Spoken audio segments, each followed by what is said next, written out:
আল্লাহর কাছে হাজার কোটি শুকরিয়া এবং মায়ের হাতে রান্না খাইতেছি, মানে এটাই ঈদ, আর কিছুই না। আত্মীয় স্বজন, মা, বোন, ভাই, বউ, ছোট ভাই, চাচা, চাচি, মানে যারা আছে সবাই নিয়ে একসাথে বৈশা এই যে মাটিতে বৈশা মায়ের হাতে রান্না খাওয়ার থেকে বড় ঈদ মনে আর কিছুই হইতে পারে না। তো এইটা আমার কাছে মনে হয় যে ঈদ বলতে এটাই বুঝি যে আত্মীয় স্বজন, মানে খুব কাছের প্রিয়জন পরিজন যারা আছে তাদেরকে নিয়ে একসাথে খাইতে পারেন না, আমি মনে হয় ঈদ।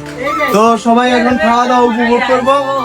রান্না হয়ে গেছে অলরেডি, আমাদের সাদা ভাতে পোলাও রান্না করছে, আর হচ্ছে গিয়ে মাংস রান্না করছে, আমাদের কুরবানি গরুর মাংস।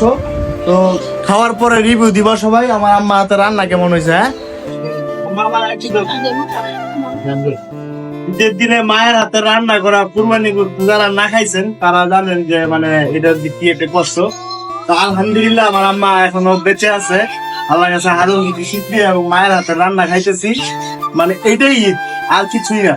এই যে পরিবারের পরিজন, আমার চাচা আছে, চাচা ভাই আছে, ছোট ভাই আছে, বোন আছে, মানে মেয়েও মানে আরো আছে, সবাই তো আর একসাথে খাওয়া সম্ভব না। তো এই যে খাইতেছি এটার নামে ঈদ, আর কিছুই না। আর ছোট গালে এটাই আমাদের অনেক সুখ, আমাদের শান্তি। তো আমাদের গরিবের ঈদ।